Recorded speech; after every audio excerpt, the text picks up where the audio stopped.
What's up everyone? So our city is currently under the rains. It's because of the cyclone effect. It has started to rain. So it's been 2 days. The climate was very cloudy, but last night and today morning it started to rain.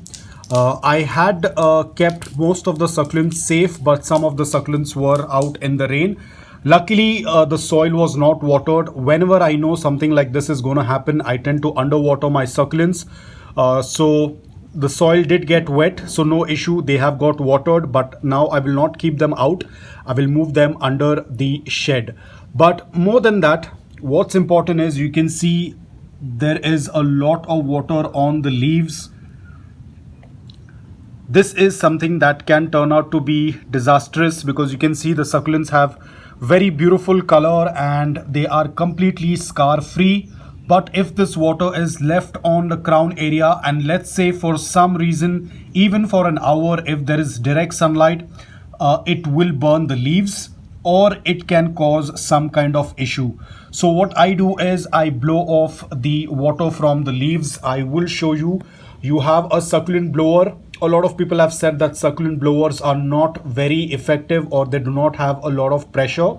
So I'm going to show you something else.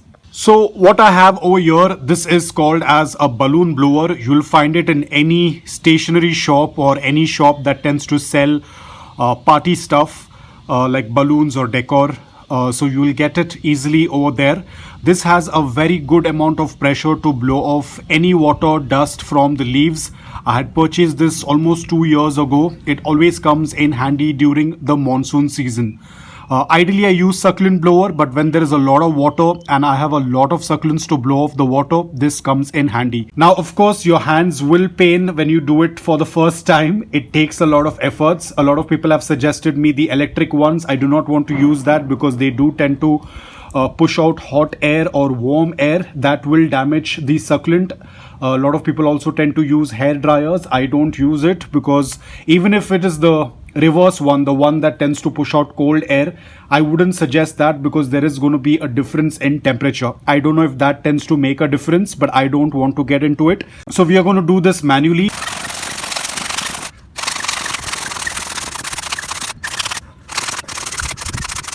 So there we go.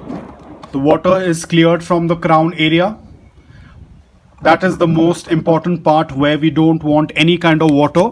Dry a little bit water on the lower leaves, that we will clean it off later. But the most important part is to clear off the water from the crown area. Rather than using the succulent blower, I tend to use the balloon blower.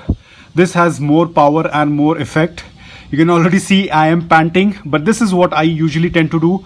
I do this blowing off in one go because all of the succulents are usually kept together, and a lot of times if the water tends to fall on them. To avoid this, the best way is to cover up your succulents with a transparent plastic sheet. I didn't do it, completely forgot about it, and all of the succulents have a good amount of water on the crown area. So I had to blow off everything. So that's absolutely fine. If you love succulents, this is nothing. This is a very minimal effort that you need to put in to keep them absolutely stunning. So that's about it, guys. I hope that you like this video. I will have to go and blow off some more water. I'll do that in some time. Even though there is not much sun, but it is very cold, I don't want them to have any kind of fungal issue on the crown area. So I will be going ahead and blowing off water from each and every succulent. So that's about it. I hope that you liked this video. If you did, please hit the like button. And if you're new to my channel, please consider subscribing to it. Until then, take care, stay safe and keep planting.